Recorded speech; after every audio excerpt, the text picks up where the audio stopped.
Millions of passenger journeys are made on the London Underground every day, which makes this above-ground and subterranean network of 270 stations a very busy environment. The Underground puts people in an alien environment, deep below the busy streets of the capital, with claustrophobic lifts and tunnels, long escalators, and drafts of air from approaching trains. Bank Station sits on the Northern Line, and the Bank and Monument Complex hosts 6 lines.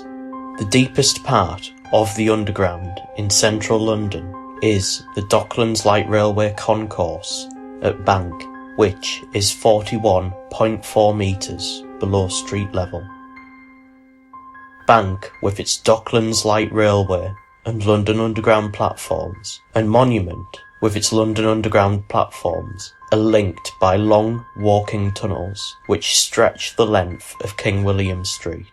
In January 1941, 111 people were killed during an air raid when a bomb hit the booking office at Bank, with the blast causing damage to the platforms also. Despite being very busy with living physical commuters, Bank, the lifts, platforms, corridors, stairs, and entrances were all very spiritually rich places.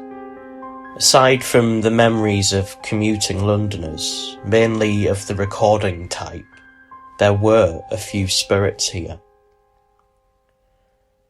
On the Moorgate-bound platform, there were 2 strong presences.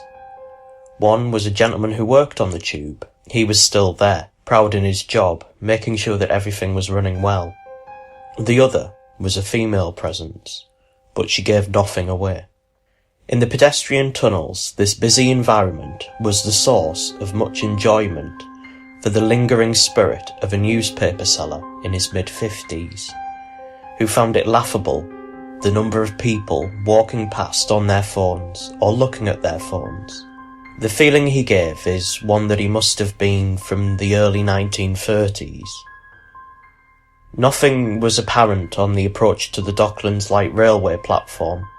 However, a track worker was sensed as I walked to Monument.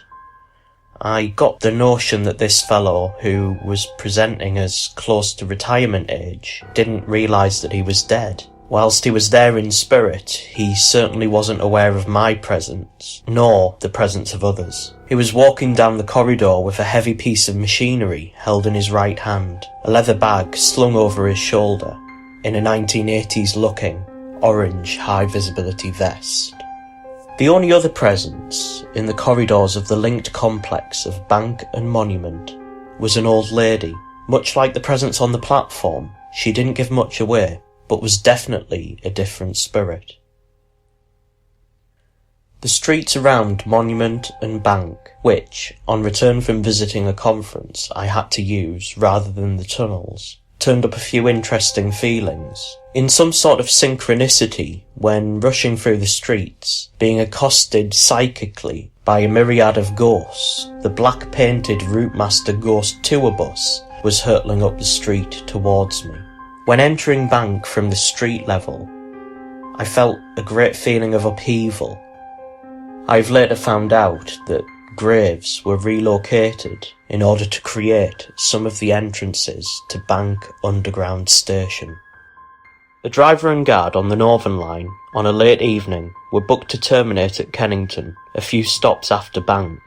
They were scheduled to use the reversing siding, then run empty back to Golders Green Depot. The guard remained in the cab of the Underground train, and the driver walked through the empty carriages.